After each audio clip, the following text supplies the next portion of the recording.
आइए हम आज की पवित्र आराधना को पिता पुत्र और पवित्र आत्मा के नाम से आरंभ करें।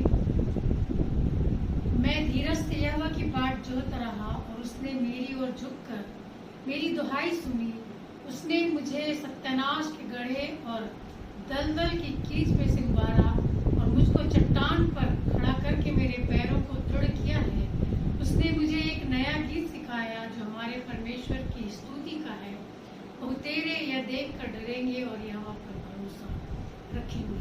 आइए हम सब अपने स्थानों पर खड़े हो जाए और प्रारंभिक गीत के रूप में हम गीत गा लेंगे। गीत का नंबर है 5। यीशु जीवन दाता बीच हमारे यहाँ जब प्रणाम हम करते अपने को दिखाओ। यीशु जीवन दाता बीच हमारे यहाँ जब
धन्यवाद जीवित और सामर्थ्य परमेश्वर पिता, इस प्रातः काल में आज के महापवित्र दिन में हम आपके चरणों पर धन्यवाद बलि के साथ उपस्थित है प्रभु जी। हमारे हृदय, हमारी देह, हमारा आत्मा मेरे परमेश्वर आपको धन्यवाद के साथ हम बलिदान करते हैं मेरे परमेश्वर।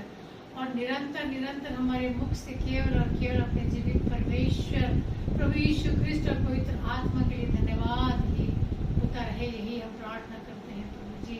हम अपने जीवनों को आपके हाथों में सौंपते हैं मेरे परमेश्वर। धन्यवाद देते हैं प्रभु जी कि हम आपके सम्मुख स्वस्थ और भले चंगे मेरे परमेश्वर आपके सम्मुख हम उपस्थित किए गए हैं। ये बड़ी दया और करुणा का फल है मेरे परमेश्वर जो आप हम पर निरंतर दिखाते हैं प्रभु जी। हम धन्यवाद देते हैं मेरे परमेश्वर। जितने आज के दिन आपके नाम की महिमा और स्तुति गान करने के लिए अपने अपने स्थानों पर, अपने घरों पर मेरे परमेश्वर उपस्थित है, उन सबों के लिए प्रार्थना करते हैं अपने स्वर्गीय भंडार से उनके जीवन में अपनी अपरंपार आशीष को बरसाइए प्रभु जी। और अपनी सुरक्षा को जो समस्त परे है, अपनी आशीष को मेरे परमेश्वर उन सबों पर बना कर रखिए, यही हम विनती और प्रार्थना करते हैं प्रभु जी। शेष आराधना में निरंतर ऐसे ही आपकी उपस्थिति को हम मांग लेते हैं मेरे परमेश्वर। आपकी दया, आपकी अनुग्रह, आपकी उपस्थिति, आपका आनंद हम सबों के बीच में, हम सबों के जीवन में निरंतर बनी रहे, यही हम प्रार्थना करते हैं। और छोटी सी विनती को बड़े ही धन्यवाद के साथ हम सबों के उद्धारकर्ता, मुक्तिदाता और आपके इकलौते पुत्र प्रभु यीशु मसीह के पवित्र और मधुर नाम से मांगते हैं, सुनिए और दया से ग्रहण करिए, आमीन। आइए मेरे प्रियो, हम अपने स्थानों पर बैठ जाएंगे और परमेश्वर को हम अपने जीवित परमेश्वर को स्तुति के सिंहासन पर बैठाएंगे और उस वक्त हम गीत गा लेंगे। गीत का नंबर है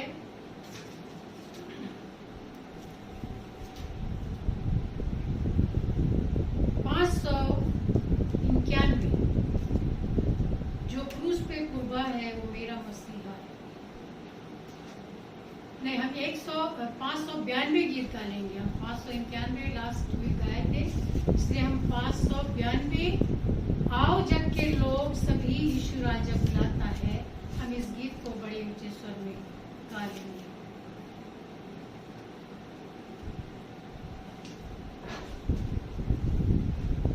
आओ जग के लोग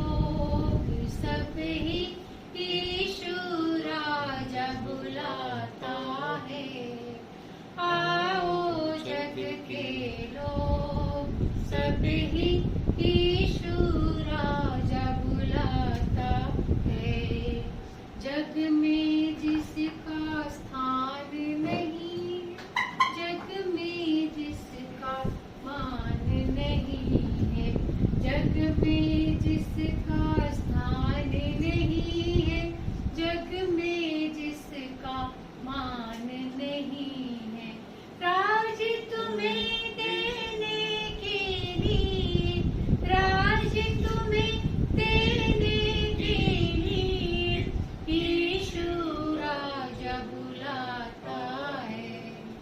आओ जग के लोग सब ही यीशु राजा बुलाता है। जग में तुम हो भूखे मरते, जग में तुम हो प्यासे मरते, जग में तुम हो भूखे मरते, जग में तुम हो प्यासे मरते।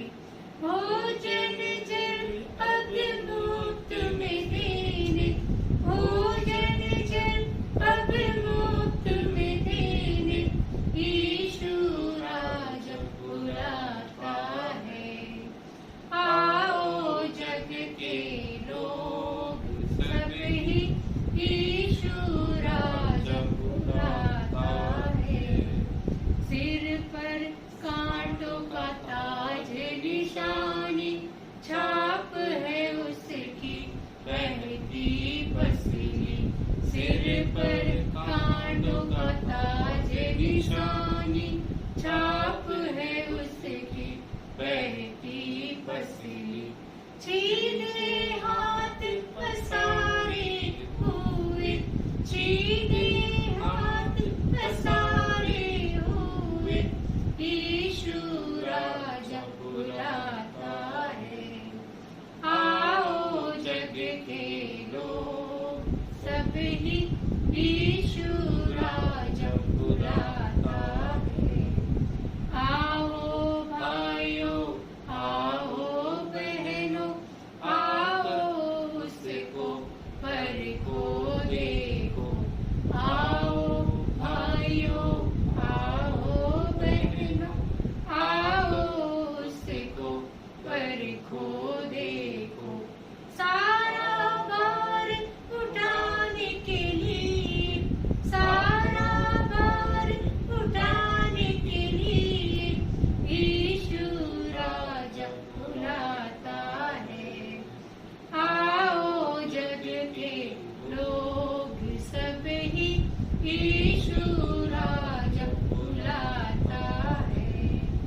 आओ जग के लोग सब ही यीशु राजा बुलाता है।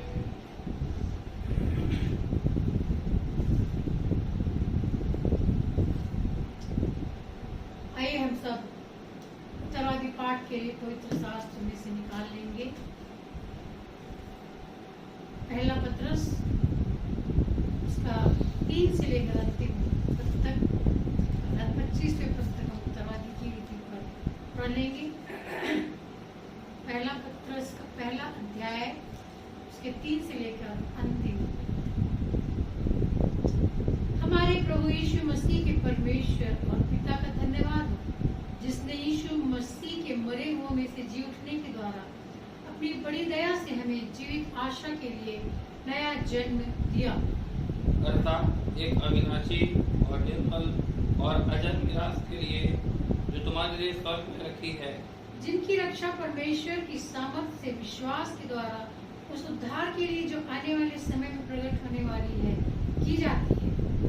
इस कारण मगन होते हो, यद्यपि अवश्य है कि अभी कुछ दिन के लिए नाना प्रकार की परीक्षाओं के कारण दुख में हो। और यह इसलिए है कि तुम्हारा परखा हुआ विश्वास, जो आग से ताए हुए नाशमान सोने से भी कहीं अधिक बहुमूल्य है, यीशु मसीह के प्रकट होने पर प्रशंसा और महिमा और आदर का कारण ठहरे। उससे तुम बिन देखे प्रेम रखते हो, और अब तो उस पर बिन देखे भी विश्वास करके ऐसे आनंदित और मगन होते हो, जो भनक से बाहर और महिमा से भरा हुआ है।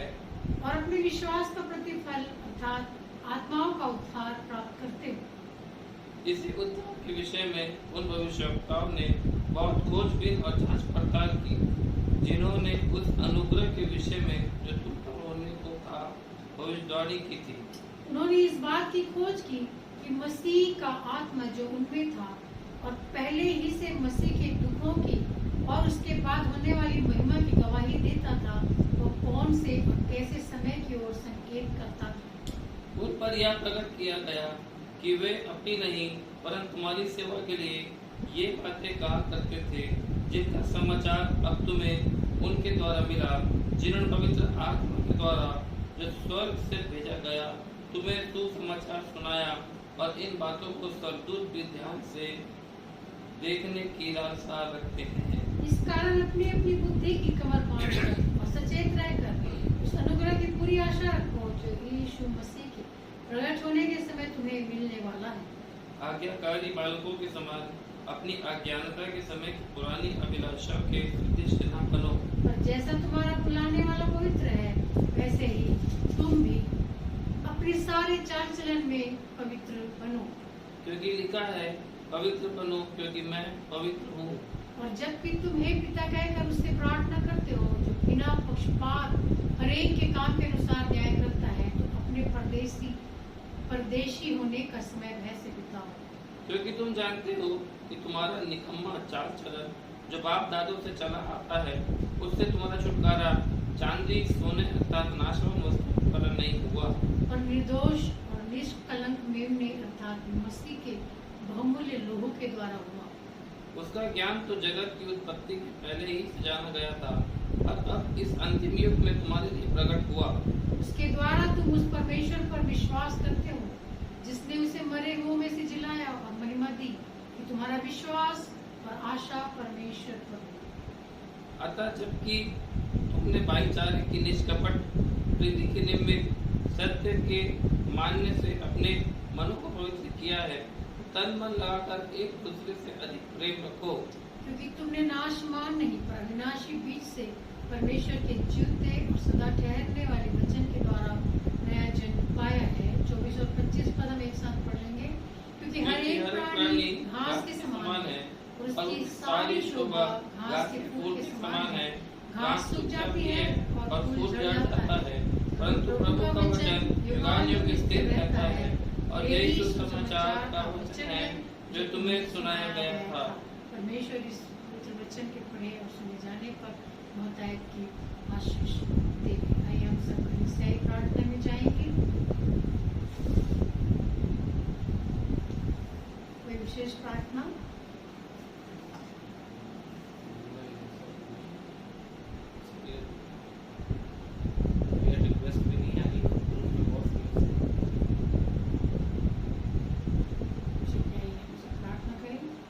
Hallelujah, hallelujah, hallelujah, hallelujah. धन्यवाद, धन्यवाद, धन्यवाद, धन्यवाद। जीवित और समर्पित परमेश्वर पिता, पुनः हम आपके चरणों पर इस प्रातःकाल में उपस्थित हैं। प्रभु जी, आप हमारे बीच में है मेरे परमेश्वर, और हम अपने निवेदन, विनती और प्रार्थनाओं को आपके चरणों पर समर्पित करने का हियाव करते हैं, क्योंकि आपने कहा है मांगो तो तुम्हें दिया जाएगा। हम मांगते मेरे परमेश्वर और हम पाते हैं। प्रभु जी, हम धन्यवाद, धन्यवाद, धन्यवाद देते हैं मेरे परमेश्वर, इस छोटी सी कलीसिया के लिए जो देवली खुद को स्थापित है मेरे परमेश्वर। इस कलीसिया पर अपनी दया दृष्टि निरंतर आपने बनाकर रखा है। हम हृदय से कलीसिया के साथ मिलकर आपको हृदय से धन्यवाद देते हैं मेरे परमेश्वर। हम धन्यवाद देते हैं प्रभु जी की आपने प्रत्येक घरानों को मेरे परमेश्वर, और प्रत्येक घराने के प्रत्येक लोगों को, चाहे वो बच्चे हो, जवान हो, बूढ़े हो, स्त्री हो, पुरुष हो मेरे परमेश्वर, चाहे बुजुर्ग हो मेरे परमेश्वर, सबों को आपने अपने दाहिने हाथों में संभाल कर रखा है। प्रभु जी, आपने आज तक उन्हें कोई भी ऐसी परेशानी, दुख और तकलीफ और कोई बीमारी जो गंभीर है प्रभु जी उन्हें नहीं दिया मेरे परमेश्वर। हम धन्यवाद, धन्यवाद, धन्यवाद देते हैं प्रभु जी। हम प्रभु जी प्रार्थना करते हैं मेरे परमेश्वर, हर एक घराने में, हर एक घरों के द्वार पर मेरे परमेश्वर आपके प्रिय पुत्र प्रभु यीशु ख्रिस्ट के पवित्र लोहू की छाप है प्रभु जी, जिसके द्वारा हम सब बचाए जाते हैं मेरे परमेश्वर। हम विश्वास करते हैं इस बात को प्रभु जी कि आपकी उपस्थिति हर एक के बीच में रहती है मेरे परमेश्वर, और निरंतर रहती है, हर एक के साथ रहते हैं प्रभु जी। धन्यवाद, धन्यवाद और धन्यवाद देते हैं मेरे परमेश्वर। हम के विभिन्न घटकों के लिए, विशेषकर प्रभु जी संडे स्कूल के प्यारे बच्चों के लिए हम प्रार्थना करते हैं। प्रभु जी इन बच्चों को अपनी दया, अपने अनुग्रह और आशीष में, डील डोल में आप बढ़ाते ले चले प्रभु जी, और होने दे मेरे परमेश्वर कि वे आपके धर्म में दाहिने हाथों में निरंतर सुरक्षित पाए जाए।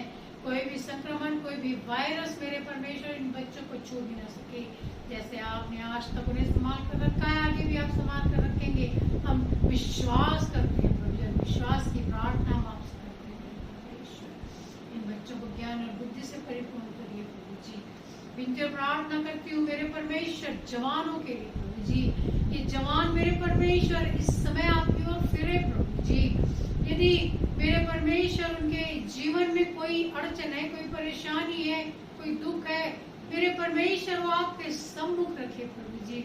आपसे मांगे मेरे परमेश्वर, आपसे प्रार्थना करें मेरे परमेश्वर, क्योंकि प्रार्थना को सुनने वाले परमेश्वर है आप, और आप उसका उत्तर देते हैं प्रभु जी। जवान मेरे परमेश्वर दर्शन को देखने पाए और अपने परिवार के लिए, अपने घराने के लिए, अपनी कलीसिया के लिए आशीष का कारण बन सके मेरे परमेश्वर। प्रत्येक बहनों को मैं आपके हाथों में सौंपती हूँ। उनके जीवन में मेरे परमेश्वर निरंतर आपके अनुग्रह और आपकी आशीष बनी रहे होने दे प्रभु जी, कि वे इस कलीसिया के लिए आशीष का कारण बनने पाए प्रभु जी, और कलीसिया में अपनी भागीदारी को, अपनी जिम्मेदारी को निरंतर वो इसी प्रकार से निभाते रहे प्रभु जी। प्रत्येक पुरुष वर्ग के लिए, भाइयों के लिए भी हम यही प्रार्थना करते हैं मेरे परमेश्वर, उनका जीवन एक उदाहरणार्थ होने पाए प्रभु जी, अपने परिवार के लिए, अपने बच्चों के लिए विशेषकर मेरे परमेश्वर। हम विनती और प्रार्थना करते हैं ज्ञान और बुद्धि से परिपूर्ण करें मेरे परमेश्वर। जो बीमार है, जो पीड़ा में है, जो तकलीफ में है, जो बिस्तरों में है, नाना प्रकार की कमजोरियों में है मेरे परमेश्वर, हम उनको आपके हाथों में सौंप देते हैं। विशेषकर हम प्रार्थना करते हैं बेटे अनिल के लिए, जो प्रभु जी मानसिक स्थिति में प्रभु जी कमजोर है प्रभु जी। आपकी दया, आपका अनुग्रह उस जवान बेटे पर बनी है प्रभु जी। आपने उसे अभी तक संभाल कर रखा है मेरे परमेश्वर, आगे भी उसकी सुरक्षा मेरे परमेश्वर आपके धर्म में दाहिने हाथों में होने पाए प्रभु जी। आप उसे चंगाई दे मेरे परमेश्वर। मैं मीरा मसीह के लिए प्रार्थना करती हूँ प्रभु जी, आप उसके जीवन में मेरे परमेश्वर बहुतायत का अनुग्रह करते चले गए प्रभु जी। आगे भी आप उसके साथ बनी रहे प्रभु जी। निरंतर उसकी शारीरिक जो भी पीड़ाएं और कमजोरियां हैं मेरे परमेश्वर आपके सम्मुख रखते हैं प्रभु जी।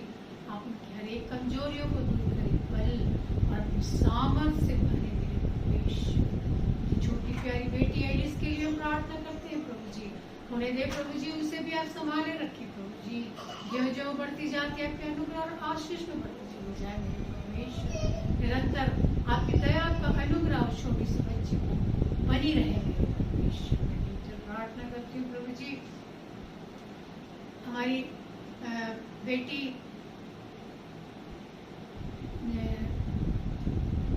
के छोटे से बच्चे के लिए मेरे परमेश्वर, जो बहुत ही कमजोर है मेरे परमेश्वर। आप विनी के बेटे के लिए मैं प्रार्थना करना चाहती हूँ प्रभु जी। होने दे प्रभु जी, आप उस बच्चे के पढ़ने में आप सहायक रहें प्रभु जी।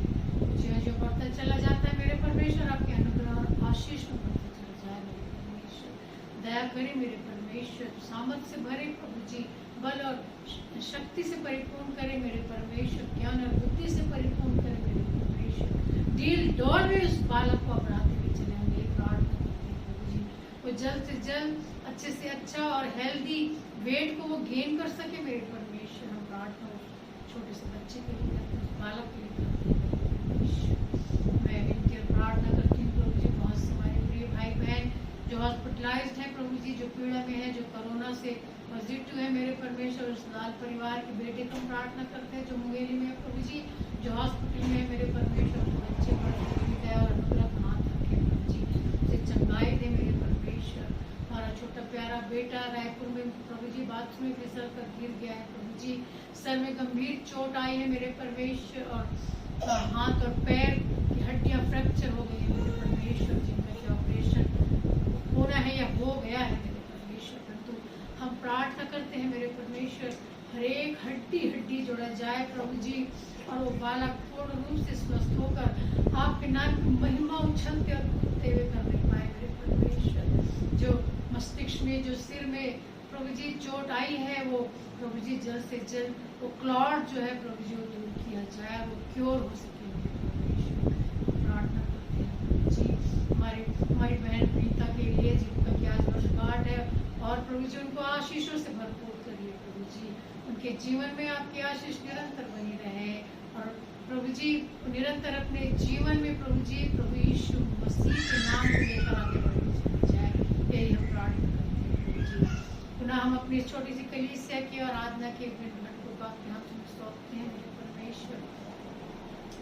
जबकि प्रभु जी जब हम मेरे परमेश्वर मेज की आराधना में जाते हैं प्रभु जी, हम प्रभु जी आपके बलिदान को स्मरण करने वाले बन सके, आपकी दया, आपके अनुग्रह और आपके प्रेम को पहचानने वाले बन सके। कौन है जो किसी के लिए अपना प्राण देता है? हमारे लिए, हम सब पापियों के लिए, सारे संसार के लिए, सारे जगत के लोगों के लिए आपने अपने आप को बलिदान किया। हम इस बात को स्मरण करें प्रभु जी, और इस मेज में अपना हाथ डालें मेरे परमेश्वर। इनके प्रार्थना करते हैं प्रभु जी, जब हम अपने अपने भेंटों को लेकर आते हैं मेरे परमेश्वर, हमारे हम खुले हृदय के साथ अपने जीवित परमेश्वर के सम्मुख इन भेंटों को लेकर आ सके प्रभु जी, और उसके द्वारा हम आपकी स्वर्गीय भंडार से आशीषों को प्राप्त कर सके। विनती और प्रार्थना करती हूँ प्रभु जी, जब हम वचन की संगति में जाते हैं परमेश्वर, आपकी दया, आपका अनुग्रह हमारे जीवन में बनी रहे, और आपकी आत्मा जो पवित्र आत्मा है हमारी आत्मा के द्वारा बातचीत करे प्रभु जी, और वचन मेरे परमेश्वर हमारे हृदय में, हमारे गांठ गांठ और गुदे गुदे में प्रभु जी बसने पाए प्रभु जी, और 100 गुना फल ला सके। यही हम प्रार्थना करते हैं परमेश्वर। हम इनकी प्रार्थना अपने पासवान के लिए करते हैं प्रभु जी, उनके जीवन में मेरे परमेश्वर आपके अनुग्रह को हम देखने पाते हैं प्रभु जी, आपकी दया, आपकी आशीष को हम देखने पाते हैं मेरे परमेश्वर। हम धन्यवाद देते हैं प्रभु जी, जो उन्होंने अपने जीवन को आपको समर्पित किया है मेरे परमेश्वर। उनका जीवन आपके हाथों में है प्रभु जी, आपके राज्य के कार्य के लिए आप प्रभु जी उनको बहुतायत से इस्तेमाल करें मेरे परमेश्वर। उनके जीवन की सुरक्षा आपके हाथों में है, उनके शरीर की एक एक अंग की सुरक्षा आपके हाथों में है मेरे परमेश्वर। बीते दिनों जो मेरे परमेश्वर इंसिडेंस हुआ है प्रभु जी, तो कोई ऐसी बड़ी बात, कोई ऐसी बड़ी दुर्घटना नहीं होने पाई है, आपने उन्हें बचाया है मेरे परमेश्वर। हम मांगते हैं प्रभु जी निरंतर आपकी दया, आपका अनुग्रह इसी प्रकार से उनके जीवन में बनी रहे। प्रार्थना करते हैं कि आपने उन्हें अपने सुरक्षा में रखा प्रभु जी, कोई बड़ी हानि होने नहीं दी। धन्यवाद देते हैं प्रभु जी, आगे भी उनके संग संग बने रहे मेरे परमेश्वर। उनके कार्य पर अपनी आशीष का हाथ रखिए, जब वो मेरे परमेश्वर आपके राज्य के कार्य को करते हैं प्रभु जी, ज्ञान और बुद्धि से परिपूर्ण, ताकि बहुत सी आत्माओं को आपके बटोरने के लिए प्रभु जी निरंतर प्रयासरत रहे। जो प्रार्थना करते हैं, जो संसारिक कार्य, सरकारी कार्य जो वो करता है प्रभु जी, आपकी दया, आपका अनुग्रह उस पर बना रहे। जब वो अपने कार्य में दूर जाता है प्रभु जी, आप उसके संग संग रहे, उसके शरीर के चारों ओर अपने प्रिय पुत्र प्रभु यीशु ख्रिस्त के पवित्र लोगों को बाड़ा रखे प्रभु जी, सुरक्षा कवच रखे मेरे परमेश्वर। कोई भी हानि, कोई भी नुकसान उसके वहां रहते तक, कार्य करते तक, आने जाने तक मेरे परमेश्वर निरंतर आपकी सुरक्षा कवच बनी रहे। ये हम प्रार्थना करते हैं, उनके कार्य पर अपने आशीष को अधिकारियों के हृदय में प्रभु जी ऐसी बात को डालें ताकि वो उनके लिए प्रभु जी अच्छा सोच सके। हम प्रार्थना करते हैं, हर एक कार्य को करने वाले केवल और केवल आप हैं, आपकी दया निरंतर बनी रहे। हम प्रार्थना करते हैं उनकी पत्नी के लिए, हम प्रार्थना करते हैं प्रभु जी, जो आपने सहायिका के रूप में दिया है, वो निरंतर प्रभु जी इसके लिए सेवकाई में मेरे परमेश्वर, घर के हर एक कार्य में वो अपने पति का कंधे से कंधा मिलाकर सहयोग करती है। अपनी आशीष उन पर निरंतर बनाकर उन्हें स्वस्थ रखे मेरे परमेश्वर। छोटे प्यारे बालक जो आपके दास का पुत्र है प्रभु जी, जयरमिया को हम आपके हाथों में सौंपते हैं प्रभु जी। वो बालक प्रभु जी आपके अनुग्रह आशीष में बढ़ता चला जाए, आपकी दया निरंतर उस पर बनी रहे, अपने समय दाहिने हाथों से उसे संभाले रखे मेरे परमेश्वर। होने दे प्रभु जी कि वो बड़ा होकर इसके लिए को संभालने के लिए और आपके राज्य के कार्य को करने के लिए प्रभु जी वो अपने आप को तत्पर रख सके, तैयार कर सके प्रभु जी। निरंतर आप उसे संभाले रखे प्रभु जी। छोटा बालक है भी दौड़ता भागता कुछ नहीं समझता मेरे परमेश्वर, गिरता पड़ता है मेरे परमेश्वर, कई प्रकार की चोटें लगती हैं प्रभु जी, लेकिन कोई भी गंभीर चोट उसे नुकसान न पहुंचा सके मेरे परमेश्वर। ये हम जानते हैं प्रभु जी, हमारा विश्वास है कि आपने उसे अपने धर्म में दाहिने हाथों से संभाल कर रखा है। बातों में प्रभु जी हम आपको ही धन्यवाद देते हैं। जीवन से मैं आपको महिमा देने पाऊँ प्रभु जी, मैं अपने जीवन में घटती जाऊँ मेरे परमेश्वर, लेकिन आप मेरे जीवन से बढ़ते जाए, मैं यही विनती प्रार्थना मेरी बातों में आपको धन्यवाद धन्यवाद धन्यवाद देती हूँ। शेष आराधना में निरंतर आपकी उपस्थिति को मांगते हुए छोटे से विनती को बड़े धन्यवाद के साथ हम समय को उद्धार करता हूँ और आप इकलौते पुत्र यीशु क्रिस्त के पवित्र नाम से मांगती हूँ, सुनिए आमीन। हम प्रभु की तैयारी के लिए गीत गाएंगे।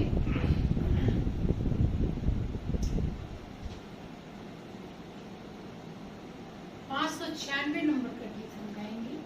596 नंबर का गीत। यीशु ने अपना खून बहा के मुझे बचा लिया, क्यों मैं न गाऊंगा गुण उसी के मुझे बचा लिया। यीशु ने अपना खून बहा के मुझे बचा लिया, क्यों न मैं गाऊंगा गुण उसी के मुझे बचा लिया।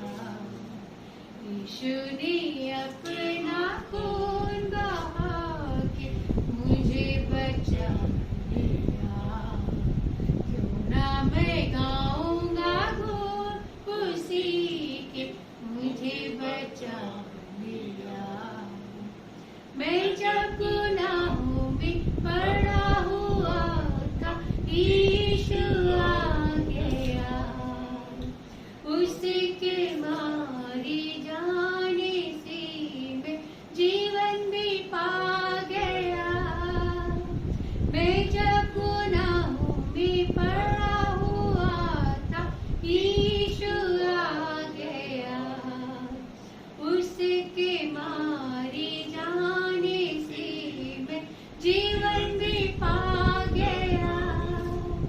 इसलिए गाऊंगा गुण उसी के मुझे बचा लिया। यीशु ने अपना खून बहा के मुझे बचा लिया। मेरे गुनाहों का बोझ उठाकर क्या क्या ना उसने सहा, मेरे गुनाहों को माफ कराने खून भी उसका बहा। मेरे गुनाहों का बोझ उठाकर क्या क्या ना उसने सहा, मेरे गुनाहों को माफ कराने खून भी उसका बहा। कितना अनोखा है प्यार प्रभु का, मुझे बचा लिया। यीशु ने अपना खून बहा के मुझे बचा लिया। सेवा करेंगे प्यारे प्रभु की, जैसा कि उसने कहा, मर भी मिटेंगे प्यारे प्रभु ने, जैसा कि उसने सहा। सेवा करेंगे प्यारे प्रभु की, जैसा कि उसने कहा, मर भी मिटेंगे प्यारे प्रभु ने, जैसा कि उसने सहा। हरदम हम गाएंगे गीत उसी के, हमें बचा लिया। यीशु ने अपना खून बहा के मुझे बचा लिया, क्यों न मैं गाऊंगा गुण उसी के मुझे बचा लिया।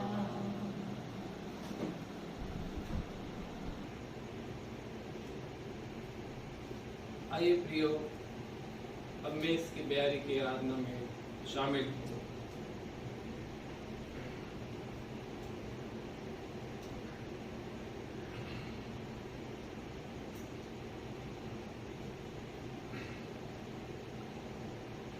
सुसमाचार का प्रचार हमें इस प्रकार से मिलता है और हम सुसमाचार में मेज की बयारी के बारे में पढ़ते हैं और लिखा गया है, जब वे खा रहे थे तो यीशु ने रोटी ली और आशीष मांग के तोड़ी और चेलों को देकर कहा, लो खाओ, यह मेरी देह है। फिर उसने कटोरा लेकर धन्यवाद किया और उन्हें देकर कहा, तुम सब इसमें से पियो, क्योंकि यह वाचा का मेरा वह लहू है जो बहुतों के लिए पापों के क्षमा के निमित्त बहाया जाता है। मैं तुमसे कहता हूँ कि दाख का रस उस दिन तक कभी न पीऊंगा जब तक तुम्हारे साथ अपने पिता के राज्य में नया न पीऊं।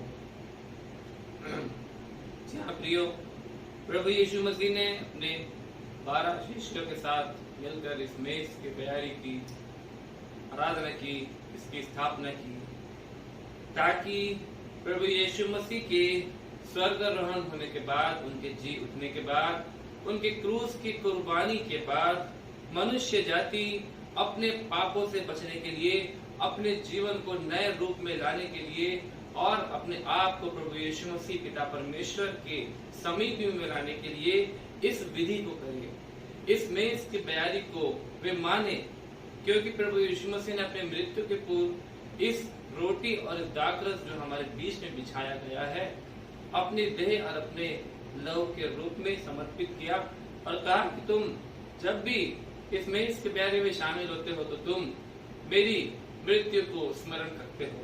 इस प्रकार से प्रियो, आज वही विधि जो प्रभु यीशु मसीह ने स्थापित की, हम मनुष्य अपने विश्वास के द्वारा हम इस मेज की तैयारी में शामिल होते हैं। हमें इस बात को मानना है कि हम जब भी इस रोटी को तोड़ते हैं तो हम प्रभु यीशु मसीह की देह को स्मरण करते हैं और हम जब भी इस दाखरस को पीते हैं तो हम प्रभु यीशु मसीह के लहू को स्मरण करते हैं।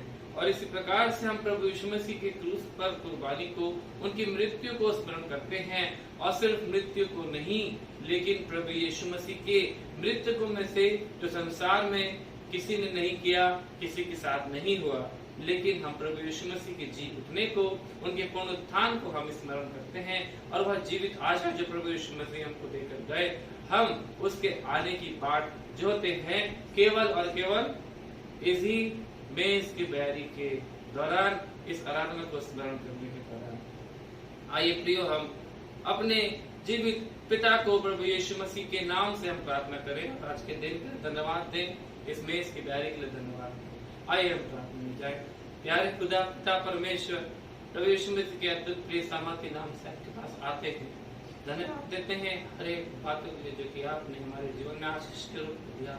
आपने हमारी सहायता की, सुरक्षा की, हमको जीवित रखा पिता। आपको लाखों लाख धन्यवाद देते हैं हर एक क्षणों के लिए पिता।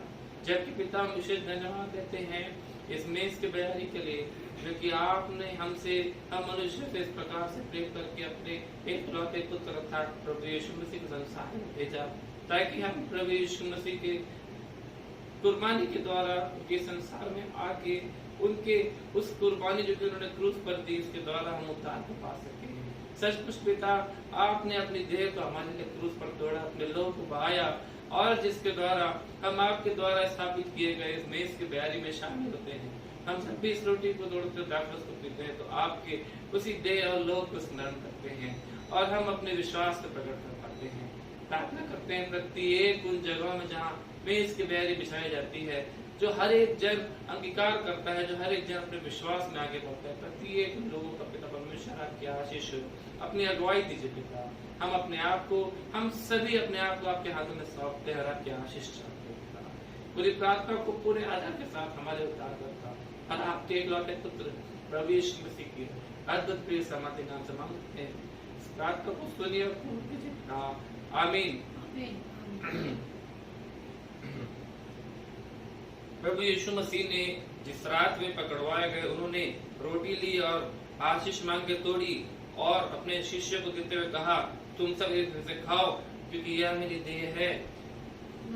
इसी रीति से उन्होंने ब्यारी के पीछे कटोरे भी यह कहते हुए दिया, तुम सब इसे पियो, क्योंकि मेरी वाचा का वह लहू है जो बहुतों के पापों के क्षमा के निमित्त लाया जाता है। मैं तुमसे सच कहता हूँ कि दाख का रस अब से वो दिन तक कभी न पीऊंगा, जब तक तुम्हारे साथ अपने पिता के राज्य में नया न पियो। आइए प्रियो, हम प्रभु यीशु मसीह के जीवित देह और लहू की आराधना में शामिल हों।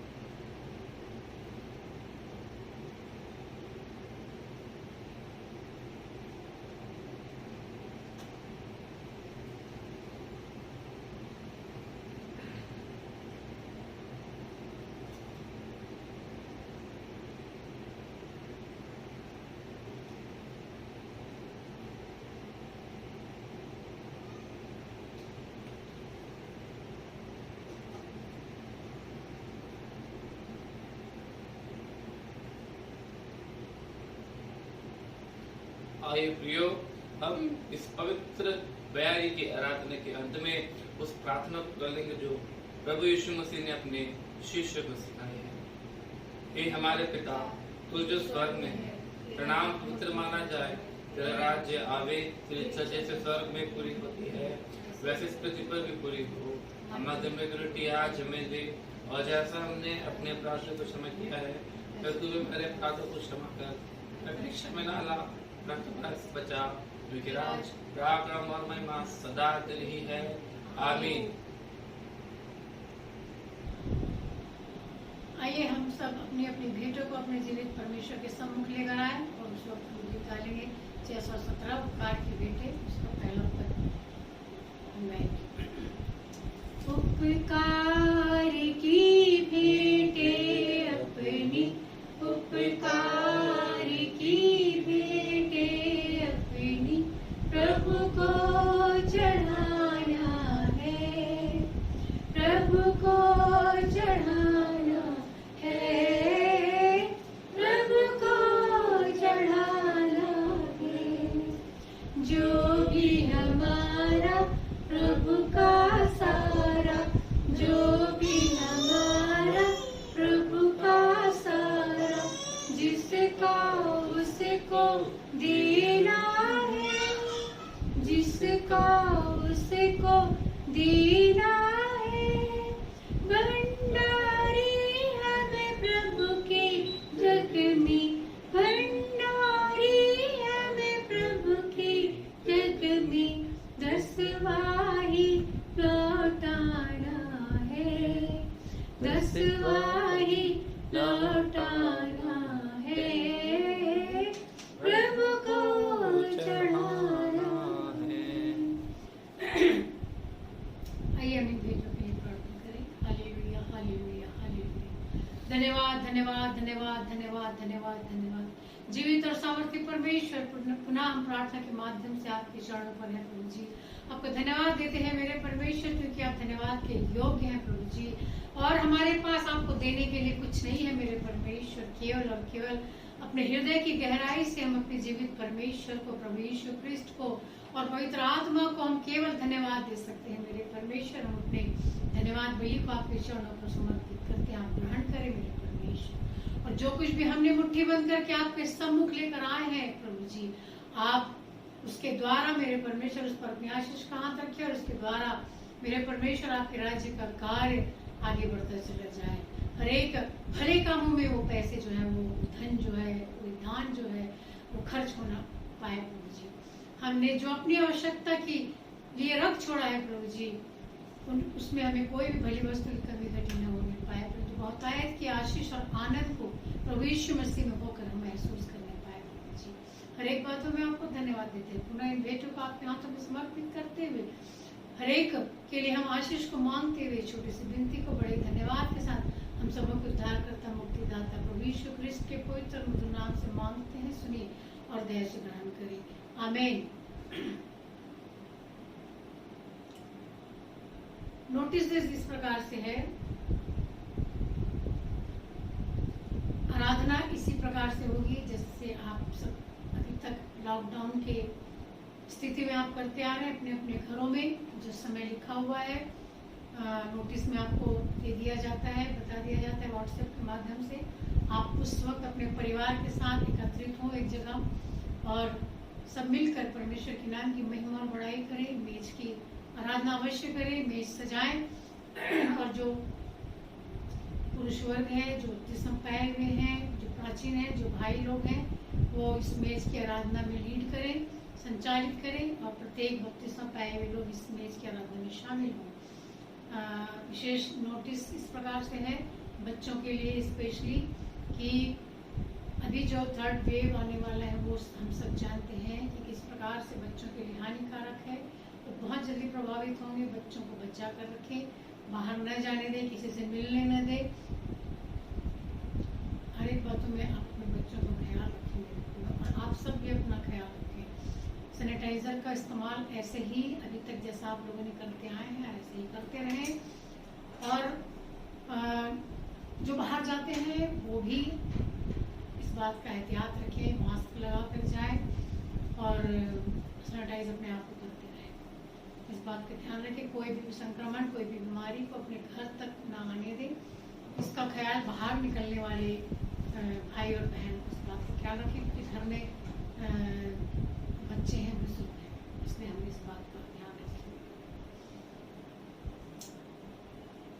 आज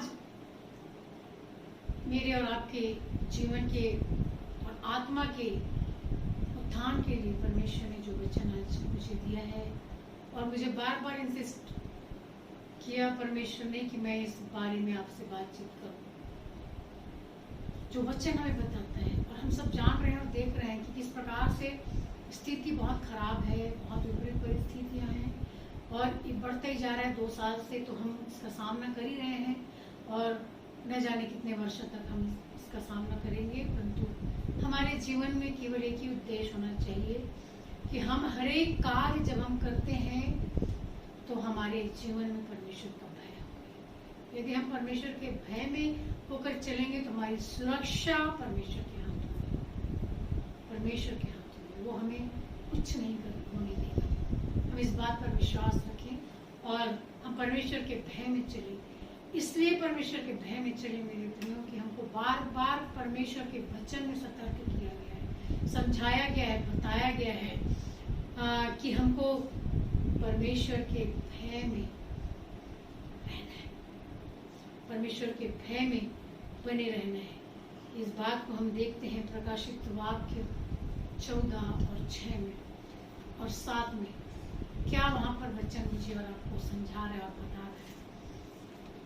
आज मैं हर समय मैं टेक्स्ट और मैसेज देती हूँ। एक टेक्स्ट जो रहता है उसको पढ़ के, एक पैसेज को पढ़ के मैं उस पर प्रकाश डालती हूँ परमेश्वर की अनुग्रह से।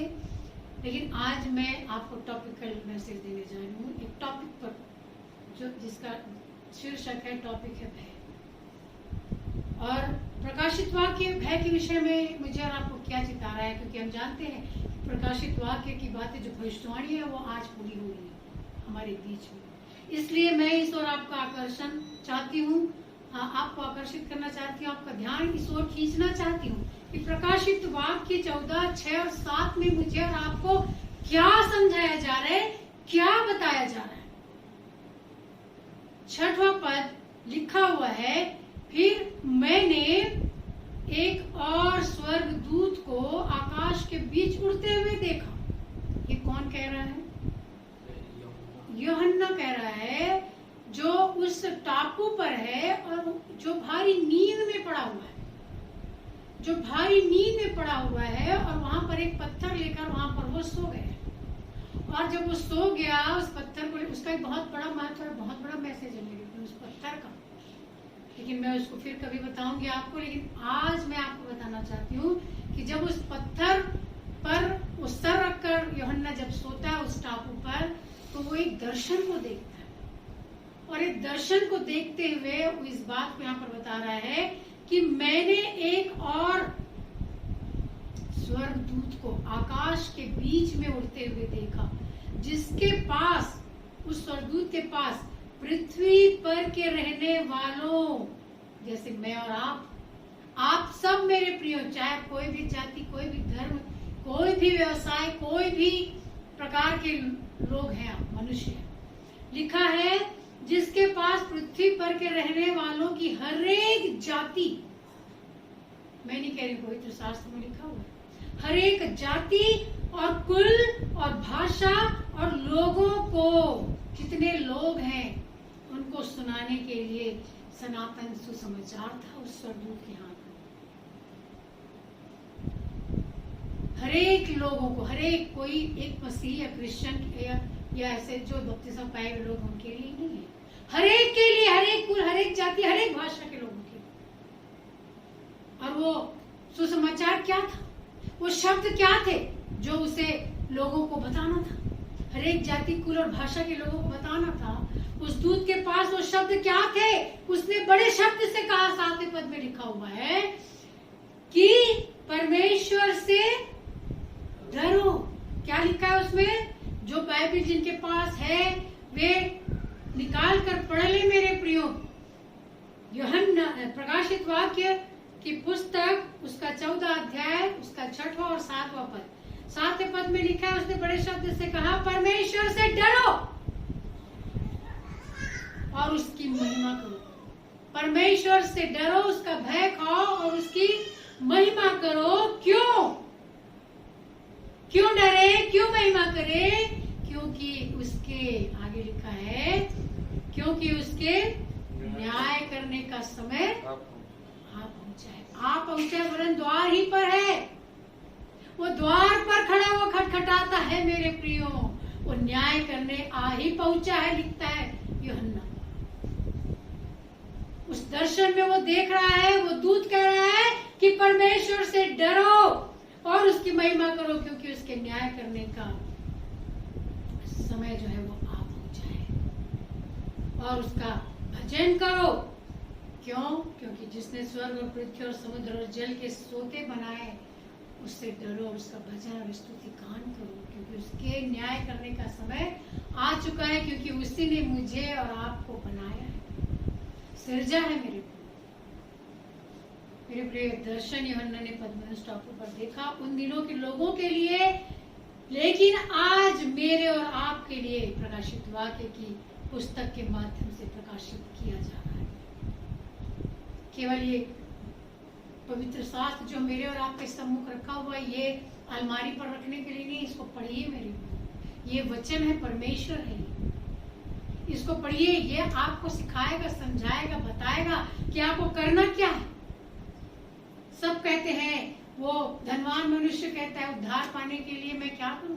हे साहिब, उद्धार पाने के लिए मैं क्या करूं? हर किसी के मुंह में ये प्रश्न रहता है जब वो प्रभु को जान लेते हैं कि मैं उद्धार पाने के लिए क्या करूं। ये शब्द है मेरे प्रियो, ये वचन मेरे और आपके सम्मुख है। इसे पढ़े, इसे खोले, इसे रूबरू हो, तब आपको पता चलेगा कि वचन आपसे क्या कह रहा है। उससे डरे, उसका भय माने, उसकी स्तुति करे, उसका भजन करे, लिखा है। क्योंकि उसके न्याय करने का समय, बहुत बड़े बड़े शब्दों में हमारे रेवरेंड सचिन क्लाइव जी जो है वो बहुत बड़े भविष्यवक्ता हैं और बहुत इस विषय में बहुत अच्छी अच्छी बातें हमको बताते हैं कि प्रभु का दिन निकट है, परमेश्वर का राज्य निकट है, अनंत जीवन बिल्कुल समीप में है हमारे। जब हम सब इस बात को जानते हैं कि समय निकट है, न्याय करने का दिन निकट है, तो हम सब तैयार क्यों नहीं हो जाते? हम सब परमेश्वर के भय में जीवन क्यों नहीं बिताते? प्रकाशित वाक्य 15 और 4 में भी हम पाते हैं मेरे प्रियो, जहां पर लिखा हुआ है, हे प्रभु तुझसे कौन न डरेगा, हे प्रभु तुझसे कौन न डरेगा और तेरे नाम की महिमा क्यों नहीं करेगा? क्योंकि तू ही पवित्र है। सारी जातियां, केवल मसीह ही नहीं लिखा है वचन में मेरे प्रिय। ये वचन केवल ईसाइयों के लिए या क्रिश्चियंस के लिए होता तो वहां पर सिर्फ मसीह ही लिखा होता, लेकिन वचन कहता है सारी जातियां आकर तेरे सामने दंडवत करेंगी। क्यों लिखा है मेरे प्रियो? क्यों लिखा है? सारी जातियां आकर तेरे सामने दंडवत करेंगी, क्योंकि तेरे न्याय के काम प्रकट हो गए। ये प्रगटीकरण है मेरे प्रियो, ये मेरे और आपके आसपास जो हो रहा है घटना, जो हम देख रहे हैं, जो हम भुगत रहे हैं, जिसका हम सामना कर रहे हैं, हम रो रहे हैं, हम बिलख रहे हैं, हम टूट रहे हैं, हम पिस रहे हैं, काम प्रकट हो रहे हैं मेरे प्रिय, काम प्रकट हो गए हैं मेरे परमेश्वर के, न्याय के काम प्रकट हो रहे हैं, न्याय के काम प्रकट हो रहे हैं। क्यों? क्योंकि तू पवित्र है। सारी जातियां तुझसे क्यों न डरेंगी, तेरा भय क्यों नहीं मानेंगी, क्योंकि तू पवित्र है। क्यों नहीं तेरे सामने दंडवत करेंगी? दंडवत करने का समय आ गया मेरे प्रियो, खुलकर मैं प्रचार कर रही हूँ। बहुत से हमारे प्रिय भाई बहन सुनते हैं इस वचन को, इस प्रचार को।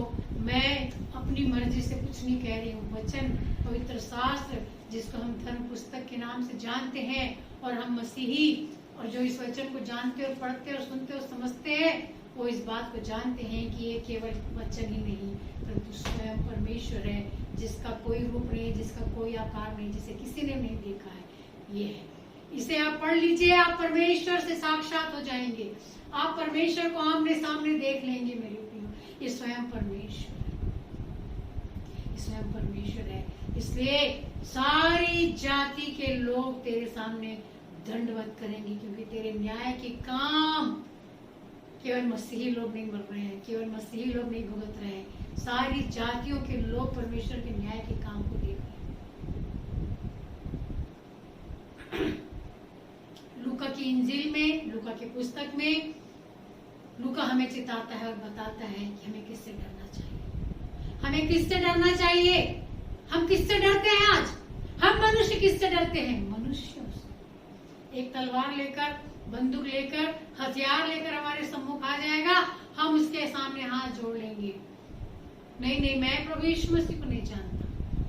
कल परसों के रोज शुक्रवार को हमारे बीच में हमारा जेहवा शालोम करके हमारा महिला ग्रुप है, उसमें प्रचार के लिए भाई देवेंद्र लाल जो बिलासपुर से हैं, उनको आमंत्रित किया गया था। और उन्होंने ऑनलाइन जब हमारी क्लास ली, जब उनको सिखा रहे थे, तो उन्होंने एक बहुत सुंदर टेस्टिमनी दी कि वे परसा पानी नाम का जो गांव है, मैं नाम सुनी हूँ, मेरे हस्बैंड वहाँ जाते थे जब वो बिजली विभाग में थे। उस जगह पूरे आदिवासी लोग रहते हैं, आदिवासी क्षेत्र है, उस जगह पर उनके कुछ लोग काम करते हैं वहाँ। और वहाँ पर आदिवासियों में से कुछ लोग जो है वो प्रभु में आ गए, प्रभु में आकर विश्वास करते हैं। इसलिए धर्म के ठेकेदारों ने उस परिवार के लोगों को, जो लोग आ गए थे, उन लोगों को परिवार से, जो पूरे परिवार को वहां से गांव से निकालने के लिए, बाहर निकालने के लिए मजबूर किया। तब परिवार के लोगों ने वापस धर्म वापसी कर ली, परंतु उनके परिवार के कुछ लोग जो थे वो उन्होंने कहा नहीं, हम नहीं जाएंगे, हम प्रभु यीशु मसीह के पीछे चलेंगे, हम नहीं जाएंगे। और वो लोग अलग हो गए, उनको उनके घर के लोगों ने भी बाहर निकाल दिया घर से। तब एक पास्टर जी ने, एक प्रचारक ने उन्हें अपने घर में ठहराया, करीबन 15-20 लोग हैं, और उनमें से एक बहन जो है वो प्रभु में विश्वास नहीं थी, उनको किडनी में या कोई कहीं पर बड़ी प्रॉब्लम थी और उनका इलाज चल रहा था। लेकिन कल परसों के रोज, शुक्रवार की दिन की बात है, सुबह उनकी डेथ उस बहन की। अब वो लोग इतने धर्म संकट में पड़ गए कि हम क्या करें, हम कैसे करें, क्योंकि समाज और परिवार उनको, उनकी बॉडी को अंतिम संस्कार करने के लिए अपना नहीं रहे थे, कोई साथ नहीं दे रहे थे। सो मेरे प्रियो, लिख रहा है कि हमें किससे डरना चाहिए। यहाँ लोग क्या करते हैं? मनुष्यों से डरते हैं, समाज से डरते हैं, धर्म के ठेकेदारों से डरते हैं। ये सिचुएशन और उसका सोल्यूशन क्या हुआ मैं नहीं जानती, अभी तक मुझे पता नहीं चला है। मैं फोन करके अवश्य पूछूंगी कि उन बहन की बॉडी का क्या हुआ, किस तरह से उनका दाह संस्कार किया गया।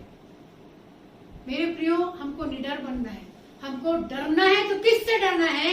आज लूका हमें अपने इंजील में बता रहा है। लूका 12:5 में साफ साफ लिखा है, मैं तुम्हें चिताता हूं, कहता है लूका, कि तुम्हें किससे डरना चाहिए। घात करने के बाद जिसको नरक में डालने का अधिकार है, उसी से डरो, उसी से डरो। कोई मनुष्य आपको शरीर से यहां समाप्त कर सकता है, लेकिन आपकी आत्मा को वो कुछ नहीं कर सकता। आत्मा को नरक में डालने का अधिकार केवल एक जन के पास है, और वो है परमेश्वर। सो उसी से डरो। लिखा है कि घात करने के बाद जिसको नरक में डालने का अधिकार है, उसी से डरो। हाँ, मैं तुमसे कहता हूँ उसी से डरो, केवल परमेश्वर से डरो, मनुष्यों से मत डरो, मनुष्य से मत डरो। उस बहन ने, मैं निश्चय ही इस बात को जानती हूँ कि वो प्रभु यीशु मसीह के नाम से अपने परिवार को तक छोड़ दी उसने। निश्चय ही परमेश्वर उसकी आत्मा को अपने हाथों में देगा और उसे वो शांति देगा जो सबकी समस्या करेगी। मैं बिल्कुल विश्वास के साथ इस बात को बोल सकती हूँ क्योंकि मैं वचन को पहचानती हूँ, जानती हूँ। उन्होंने अपनी लड़ाई लड़ी, प्राण देने तक विश्वासी बनी रही। परमेश्वर का वचन कहता है, वो झूठा नहीं, परमेश्वर का वचन सच्चा है। इसलिए मैं विश्वास करती हूँ कि प्राण देने तक विश्वासी रह तो तुझे मैं जीवन का मुकुट दूंगा। और उस बहन ने उस जीवन के मुकुट को पा लिया, धर लिया। यस मेरे प्रियो, हमको ऐसे अपने जीवन को बिताना है, परमेश्वर से डरना है, परमेश्वर का भय खाना है, जो मुझे और मेरे और आपकी आत्मा को नरक में डालने का अधिकार जिसके पास है, उससे डरना है। वो हमें सिखाता है हमें हमारे परमेश्वर का भय इसलिए मानना है मेरे प्रियो, क्योंकि परमेश्वर ने हमारे लिए सब कुछ किया है। केवल इतना हो कि तुम लोग यहोवा का भय मानो और सच्चाई से अपने संपूर्ण मन के साथ उसकी उपासना करो। शमूएल की पुस्तक में हम इस बात को पाते हैं, पहला शमूएल 12:24। केवल इतना हो कि उसकी उपासना करो संपूर्ण मन के साथ, क्योंकि यह तो सोचो कि उसने तुम्हारे लिए क्या क्या कैसे बड़े काम किए, कैसे बड़े काम किए। याद करिए, आप एक एक घटना को याद करिए। बीते दिनों मेरा बेटा जब अपनी नौकरी से शाम को आ रहा था और जब बारिश हो रही थी, एक जगह वो स्थिर हो गया, रुक गया, लेकिन वहाँ आसपास बहुत पेड़ थी और वहाँ पर बिजलियां वो गिरते हुए देख रहा था। अपनी आंखों से वो खड़ा होकर वहाँ पर देख रहा था, लेकिन कहीं से एक बिजली का झटका उसके राइट हैंड में पड़ा और वो गिर गया वहां पर और उसका हाथ पूरी तरह से बैंड हो गया, मुड़ गया उसी वक्त मेरे प्रिय। लेकिन परमेश्वर उसके साथ था, उसके पास था, कुछ नहीं हुआ उसे। उसका हाथ धीरे धीरे उसने मालिश की, मसाज किया खड़े खड़े ही वहां पर, तो उसका हाथ जो है वो सीधा हो गया और अभी तक ठीक है, परंतु झंझकार उसे अभी तक महसूस होती है मेरे प्रियो। परमेश्वर ने उसे जीवन दिया। कितने ऐसे लोग हैं जो बिजली के इस मार से बच नहीं सके, वो बिस्तर में पड़ गए हैं या वो परमेश्वर के पास पहुंच गए हैं, लेकिन मेरा पुत्र आज जीवित है और परमेश्वर की महिमा कर रहा है। आज ये परमेश्वर की बड़ी दया करुणा है। उसने क्या क्या नहीं किया मेरे और आपके लिए, याद रखिए मेरे प्रियो। इसलिए हम संपूर्ण मन से उसकी उपासना करें, परमेश्वर का भय माने और सच्चाई के साथ, और अपने संपूर्ण मन से उसकी उपासना करें, क्योंकि पहला शमूएल 12:24 में हमें इस बात को जता दिया जा रहा है। हम ढीठ ना बने, हम चिकने घड़े ना बने, परमेश्वर की दया को हम निरंतर स्मरण करें। एक एक पल की सांस जो हम आज ले रहे हैं, परमेश्वर की दया है। परमेश्वर इस वक्त चाहे मुझे जमीन में, मिट्टी में मिला सकता है, इसी वक्त मैं गिरकर दम तोड़ सकती हूँ यदि परमेश्वर मेरे नथनों में जो सांस है उसे छीन ले तो। एक एक पल, एक एक सांस के लिए मुझे और आपको परमेश्वर को धन्यवाद देना और उसका भय मानना है। भय, परमेश्वर का भय मेरे और आपके जीवन में परमेश्वर चाहता है। अभी जो इस वक्त हो रहा है ये सचमुच में, कल बेटा अतुल आर्थर जब हम सबों के बीच में परमेश्वर के वचन का प्रचार कर रहा था तो इस बात को बता रहे थे कि ये जो करुणा है वो कई प्रकार से लोग ले रहे हैं, लेकिन वो कहते हैं कि मैं इसे परमेश्वर का दिया हुआ एक बड़ा वरदान मानता हूँ कि उसके द्वारा मैं और आप परमेश्वर के कार्य को कर सकते हैं। हम दुखी लोगों की मदद कर सकते हैं, हम उनके लिए प्रार्थना कर सकते हैं, हम उनका हाल चाल पूछ सकते हैं, क्योंकि प्रभु यीशु मसीह कहेगा दाहिनी ओर वालों से कि आओ मेरे पिता के धन्य लोग, इस राज्य के वारिस हो जाओ। मैं भूखा था, तुमने मुझे खाना खिलाया, मैं प्यासा था, तुमने पानी पिलाया, मैं बीमार था, तुमने मेरी सुधि ली, मैं जेल खाने में था, तुम मेरे पास आए मुझे पूछने के लिए। यदि मैं और आप अपने पिता के धन्य राज में शामिल होना चाहते हैं तो ये अवसर मेरे और आपके बीच में ऐसे न खोए। मेरे जाए उनके बीच में काम करें, प्रभु यीशु मसीह के बारे में बताएं, सिखाए और समझाए। परमेश्वर का भय मानना सिखाए। सचमुच में ये हमारे लिए अपॉर्चुनिटी है, हम मसीहियों के लिए जो प्रभु यीशु मसीह को जानते हैं। प्रभु ने ये उद्देश्य मेरे और आपके सामने रखा है, हम इस उद्देश्य को पूरा करें, हम इसे गलत रूप में ना लें। मेरे प्रियो, हम इस बात को याद रखें कि परमेश्वर ने मेरे और आपके लिए कैसे बड़े बड़े काम किए। हम विचार करें, हम परमेश्वर का भय नित्य प्रतिदिन हम मानते रहे। भजनकार अपने भजन के माध्यम से कहता है, भजन 130 और 4 में, हे या यदि तू अधर्म के कामों का लेखा ले मुझसे, मेरे अधर्म के कामों का लेखा ले मुझसे, तो प्रभु तेरे सामने कौन खड़ा रह सकता है? कौन खड़ा रह सकता है? हम अधर्मी हैं, हम पापी हैं, लेकिन प्रभु यीशु मसीह के द्वारा हम धर्मी ठहराए जाते हैं। हमारे पाप चाहे नाई रंग के हैं, वो हिम की नाई श्वेत कर दिए जाते हैं केवल प्रभु यीशु मसीह के बलिदान देने के द्वारा। भजनकार कहता है, हे प्रभु, यदि तू मेरे धर्म के कामों का लेखा लेने को आए तो तेरे सामने मैं खड़ा भी नहीं रह सकता। ये केवल भजनकार के लिए ही नहीं, मेरे और आपके लिए सच बात है। और 4वां पद कहता है, परंतु तू क्षमा करने वाला परमेश्वर है, परंतु तू क्षमा करने वाला है, इसलिए तेरा भय माना जाए तेरा भय, क्योंकि तू क्षमा करने वाला परमेश्वर। भय के साथ हम परमेश्वर का भय मानते हुए उसके समीप में आ जाए मेरे प्रियो, ताकि मेरे और आपके पाप जो लाही रंग के हैं वो हिम की नाई श्वेत और उनकी नाई उजले हो जाएं। क्षमा मांगे मेरे प्रियो, भय के साथ भय माने। मुख्य मुद्दा मेरा आज वचन के प्रचार का है कि मैं और आप उसका भय, हमको अपने परमेश्वर का भय सदा सर्वदा मानते रहना है।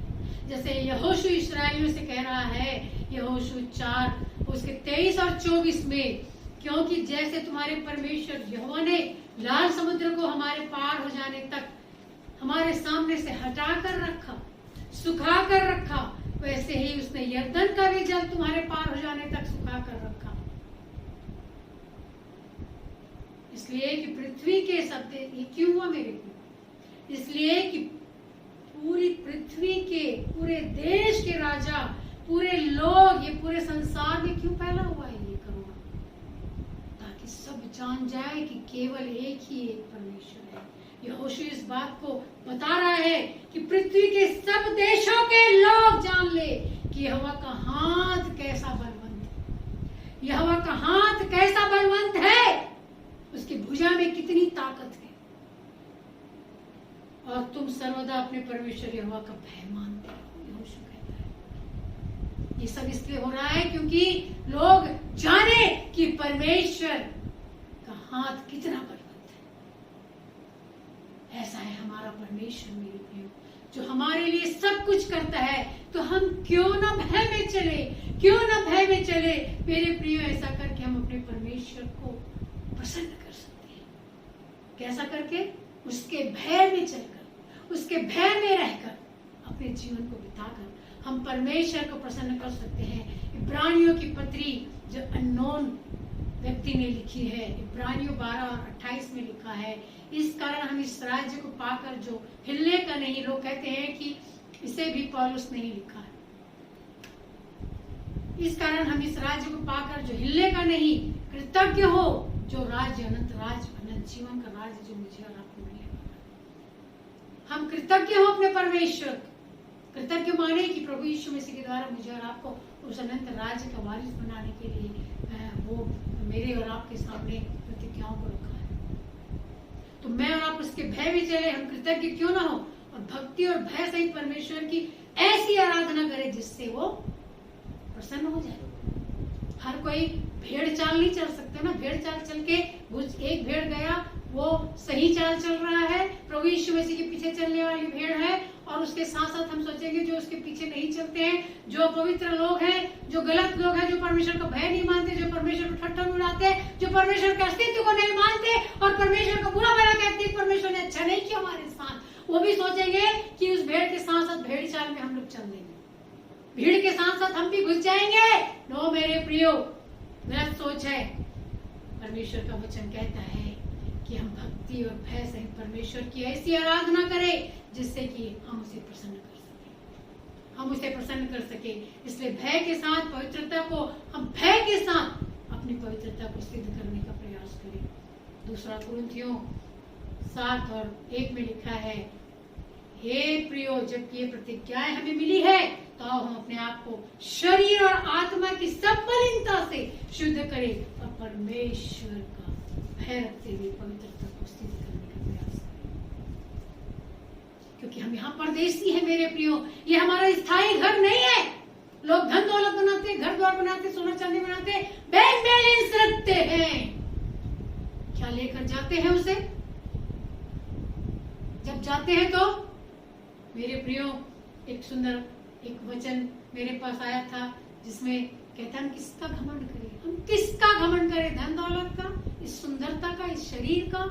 नहीं मेरे प्रियो, इस शरीर को भी तो जब प्राण निकल जाता है इस शरीर से, तो इस शरीर को भी अपने लोग, खुद मेरे प्रिय लोग छूकर मुझे अपने हाथ को धोएंगे कि ये अपवित्र हो गई, ये शरीर जो है वो मिट्टी हो गया है। ये ऐसी ऐसी घटनाएं मनुष्यों के जीवन में हो रही हम देख रहे हैं। सो मेरे प्रिय, हम किसका घमंड करें? लिखा है कि हमारा स्थान तो यहाँ नहीं है, हम यहाँ परदेसी हैं। इसलिए मैं और आप अपने परदेसी होने का समय भय के साथ बिताएं। हमारा स्थान तो तैयार हो चुका है, चाहे स्वर्ग में हो चाहे नरक में हो, वो स्थान तैयार हो चुका है। अब मुझे सोचना है कि मैं भय के साथ परमेश्वर के अनंत राज्य में जाऊं या इस तरह से हठीली और कटीली और चिकने घड़ों की तरह अपने जीवन को बिताते हुए उस नरक में जाऊं। पहला पत्रस जो हमने आज उत्तरवादी पाठ में पढ़ा है, उसका पहला अध्याय और 17वें पद में लिखा है, और जबकि तुम हे पिता कहकर उससे प्रार्थना करते हो, जो बिना पक्षपात किए हर एक काम के अनुसार न्याय करता है, तो अपने परदेसी होने का समय भय से बिताओ। अपने परदेसी होने का समय भय से बिताओ। स्थायी रूप से आप नहीं रहेंगे। आप गद्दा बना के बैठ जाएं, लेकिन वो गद्दा में बैठने का जो सुख है वो आपको पूरे समय नहीं मिलेगा, अंतिम सांस तक नहीं मिलेगा। आपको जाना 4 कंधों पर ही है और मिट्टी में मिलना है। चाहे आप जलकर आपका शरीर नाश किया जाए, चाहे मिट्टी में मिलाकर नाश किया जाए, आपका शरीर खत्म हो जाएगा। तो इस परदेसी होने का समय जो भय से क्यों ना बिताए। यदि हमारे मन में परमेश्वर का भय है मेरे प्रियो, तो हम अपनी आशा और विश्वास के विषय में उत्तर देने के लिए हमेशा तैयार है कि हाँ, मैं प्रभु यीशु मसीह पर विश्वास करती हूँ, जैसे उस बहन ने किया जो परसा पानी में रहती थी। अंतिम समय तक, प्राण देने तक, भले उसके शरीर को क्या किया गया वो उसको कोई मतलब नहीं था, लेकिन उसने अपनी आत्मा को बचा लिया परमेश्वर के हाथों में सौंप कर, और उसने वो जीवन के मुकुट को पा लिया, जिसके लिए परमेश्वर ने वादा किया है कि प्राण देने तक विश्वास किया तो मैं तुझे जीवन का मुकुट दूंगा। ऐसे विश्वास में बने रहना है अंतिम समय तक। चाहे हमारे गर्दन काट दिए जाए, चाहे हमारे सामने तलवार लेकर कोई खड़ा हो और गर्दन में रख के कहे कि आज ही, और भाई बता रहे थे, भाई देवेंद्रलाल, कि उनको कहा गया कि तुम अपने धर्म में वापस आ जाओ, प्रभु यीशु मसीह का इनकार करो कहा गया हो। पर ये कुछ लोग जो है उन्होंने कहा कि नहीं, हम प्रभु यीशु मसीह का इनकार नहीं करेंगे। ऐसे विश्वास में बने रहने में, इस विपरीत परिस्थिति में भी मेरा पिता जैसा भी किया मेरे साथ, उसने दिया था, उसने ले लिया, उसका नाम धन्य है मेरे प्रियो। आप ऐसा कहिए मेरे प्रियो, अंतिम समय तक आप अपने विश्वास पर स्थिर रहें, परमेश्वर के भय में चले। परमेश्वर आपको बहुतायत की आशीष दे। बहुत बड़ा ये संदेश है और 2-3 पेज है, लेकिन मैं आपको यहीं पर विराम देना चाहती हूँ। बहुत सी बातों को फिर कभी अवसर मिलेगा तो मैं अवश्य बताऊंगी, लेकिन इस वक्त हम सब परमेश्वर के भय के विषय में हमने सीखा और परमेश्वर के भय में चले, क्योंकि यही मेरे और आपके जीवन का संपूर्ण कर्तव्य है। तभी मैं और आप अपने जीवन में सफल हो सकते हैं। ये विपरीत परिस्थितियां जो है मेरे और आपके सम्मुख जो है वो केवल परमेश्वर की समीपी में लाने के लिए है। परमेश्वर चाहता है जो भूल चुके हैं परमेश्वर को, वो उसकी नजदीकी में आए, उसे जाने और पहचाने। हम अपने जीवन में परमेश्वर के भय में चलने वाले बन सके। यही मैं विनती और प्रार्थना करती हूँ। और परमेश्वर मुझे और आपको जितने सुन रहे हैं सबको परमेश्वर भय की आत्मा दे। वो भय नहीं जो हम दूसरों का मानते हैं और इस बीमारी का मानते हैं, हम इस बीमारी के भय में हैं। हम इस बीमारी के भय में न रहे मेरे प्रियो, परमेश्वर के भय में है तो ये बीमारी आपको कुछ नहीं हो। इतना बड़ा बिजली मेरे बेटे के पास गिरा और 2-3 लोग थे वो भी गिर गए, लेकिन परमेश्वर ने उसे उठाया, सुरक्षित रखा और आज आपके सम्मुख परमेश्वर की महिमा और स्तुति करता हुआ खड़ा है मेरे प्रियो। परमेश्वर के भय में आप रहें, परमेश्वर आपको किसी भी चीज से भयभीत होने नहीं देगा। वो वचन हमें बताता है कि वो दुश्मनों पर बिजली गिराएगा, अपने लोगों पर नहीं, है ना। वो दुश्मनों पर बिजली गिराएगा, परमेश्वर का वचन कहता है, अपनों पर नहीं।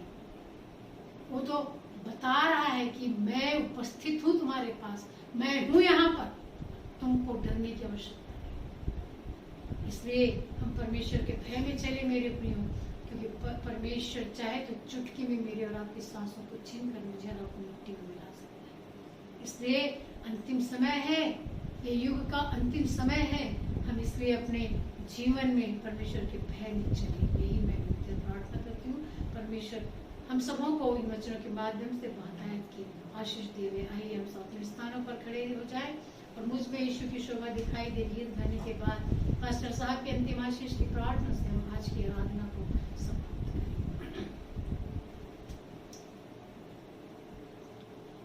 मुझ में यीशु की शोभा दिखाई दे, उसका अद्भुत प्यार और सब निर्मलता, हे तू आत्मा पवित्र कर शुद्ध मेरा शरीर, मुझ में यीशु की शोभा दिखाई दे।